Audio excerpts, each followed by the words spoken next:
adalah istilah sederhana yang menggambarkan adanya proses HACCP. Nah, oke, kita akan bahas satu persatu terkait dengan HACCP. Nah, untuk definisi HACCP, sistem HACCP adalah sistem yang berdasar ilmiah. Kenapa disebut dengan ilmiah? Karena ilmiah itu artinya ketika kita menganalisa, kita mencari data gitu untuk mengadakan identifikasi bahaya gitu ya, maka itu nggak jauh dengan adanya kita mencari referensi terkait dengan sumber data tersebut.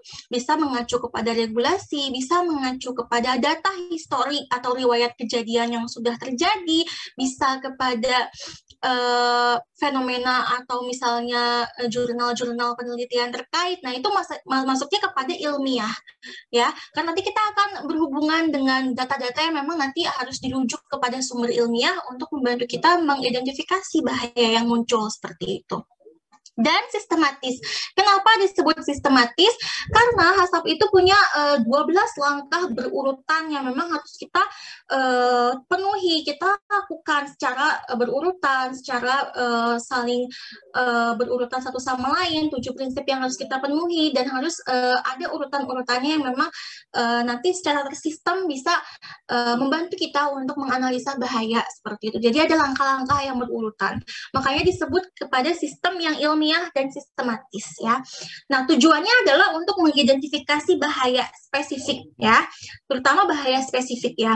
Bahayanya misalnya tadi kita bahas cemaran biologi, kimia, fisik, alergen, itu masuk kepada bahaya yang tadi kita sudah bahas. Nah, kita akan bertugas identifikasi bahaya dan juga bahaya spesifik ya. Nanti akan masuk ke dalam istilah pengendalian bahaya spesifik. Nah, itu bedanya apa dengan pengendalian bahaya yang biasa seperti itu. Dan tindakan pengendaliannya untuk memastikan keamanan pangan. Jadi tujuan kita tadi kayak misalnya JMP ya, itu juga sama untuk mengendalikan keamanan pangan, HACCP juga sama mengendalikan keamanan pangan. Semuanya bermuara kepada tadi mengendalikan keamanan pangan. Jadi cuma mungkin lebih kepada bagaimana urutan-urutan langkahnya saja yang membedakan ya. Kalau JMP kan lebih kepada infrastruktur, kebersihan gitu ya. Nah, kalau HACCP kan dia sudah mulai kepada sistem identifikasi yang memang dia ilmiah dan sistematis. Jadi hanya kepada metode atau toolsnya saja, tapi semuanya tetap kita mengendalikan keamanan pangan seperti itu. Nah, secara ringkasnya HACCP ini dapat diaplikasikan dengan langkah-langkah. Yang pertama, kita perlu memperhatikan bahannya apa, prosesnya apa, produknya dari awal sampai akhir benar gitu ya.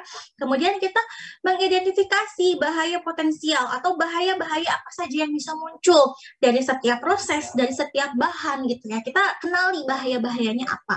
Kemudian setelah kita kenali, kita tahu mana yang masuk titik kritis, mana yang bukan gitu ya. Kita adakan pengendalian atau pemantauan.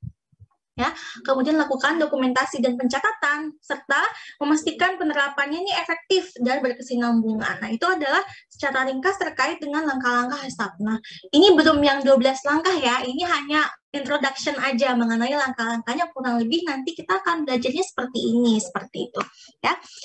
Oke, sejarah HACCP itu munculnya dari mana gitu ya. Nah, ini saya merujuk pada sumber-sumber yang pernah saya baca ya.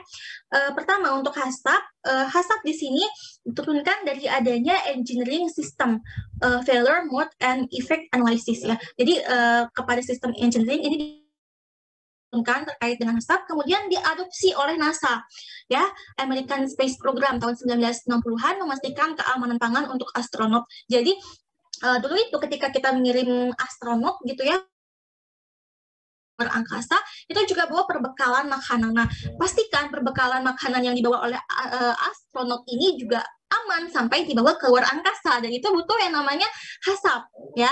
Ini adalah awal HACCP. Karena kalau misalnya nggak dikendalikan, bisa jadi misalnya sampai di bulan makanannya udah basi, atau misalnya sampai di angkasa astronotnya keracunan makanan karena makanannya udah nggak layak. Nah, makanya ini butuh yang namanya identifikasi mencegah tadi adanya basi atau misalnya ada keracunan dan lain sebagainya. Apalagi di luar angkasa kan nggak ada fasilitas kesehatan ya, beda sama di bumi. Jadi makanya orang-orang NASA itu berpikir bagaimana kita menciptakan HACCP ini untuk diterapkan bagi makanan-makanan perbekalan yang dibawa oleh astronot seperti itu. Kemudian 1971 dipresentasikan pada American National Conference for Food Protection yang pertama. Jadi ini mulai diadopsi secara nasional oleh Amerika. Kemudian tahun 1973 oleh FDA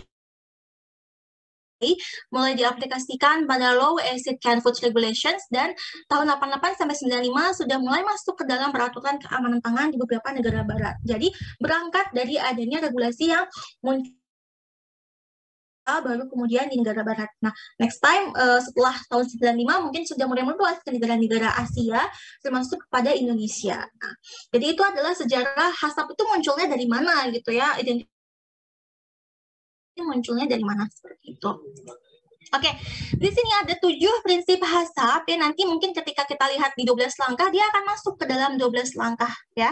Kalau nggak salah mulai start langkah 6 itu sudah masuk ke prinsip 1 ya. Nanti kita akan lihat. Nah, yang pertama, prinsip pertama kita adakan analisa bahaya. Kemudian yang kedua, kita tentukan titik kendali kritis atau CCP. Artinya yang sangat krusial untuk dalam mengendalikan bahaya keamanan pangan, karena di situ bahayanya spesifik ya. Nanti kita akan belajar kenapa disebut bahaya spesifik. Kemudian yang ketiga, menetapkan batas kritis. Ini berguna untuk kita menentukan apakah pemantauan kita masih sesuai standar atau belum. Kemudian yang keempat, menetapkan sistem pemantauan. Yang kelima, menetapkan tindakan koreksi. Keenam, menetapkan prosedur verifikasi. Dan ketujuh, menetapkan dokumentasi. Ya, oke. Lanjut ke 12 langkah. Nah, di sini 7 prinsipnya masuk dari mulai langkah 6 sampai langkah 12.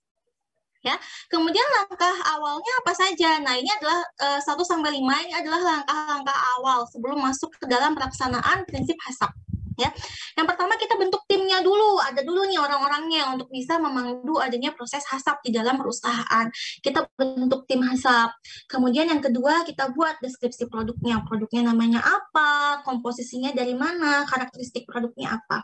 Yang ketiga, kita identifikasi rencana penggunaan. Artinya produk ini nanti mau dipasarkan ke konsumen kalangan mana gitu ya. Yang keempat, penyusunan diagram alir.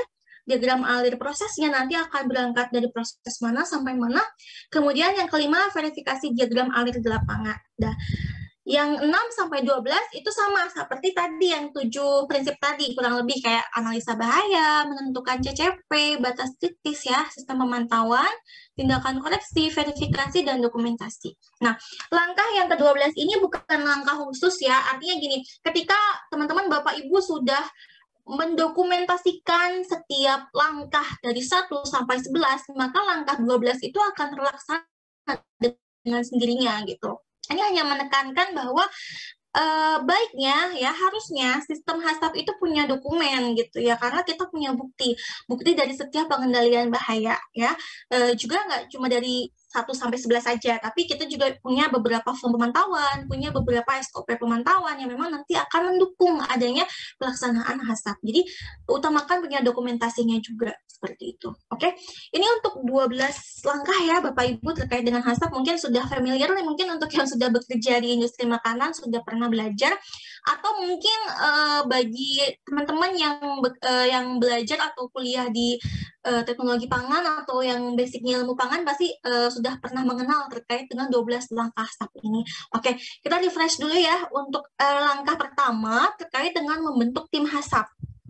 Ya, di sini dalam membentuk tim HACCP utamakan dia berasal dari bidang yang multidisiplin. Jadi nggak boleh tim HACCP itu cuma QA aja, atau cuma QC aja, atau cuma produksi aja. Nah, kita harus punya personel tim yang memang berasal dari berbagai departemen, berbagai multidisiplin, biar nanti analisanya bisa berbagai ilmu yang diaplikasikan gitu ya. Contohnya kayak nanti ada orang QA, ada orang QC, ada orang produksi, orang lab gitu ya, atau boleh nanti masukkan orang R&D, orang marketing, itu boleh ya. Cantumkan saja siapa orang-orang yang nanti bisa ditugaskan menjadi tim HACCP ya. Minimal mungkin sekitar 5 orang lah ya, 5 orang mungkin cukup untuk menjadi tim HACCP ya. Nah, atau misalnya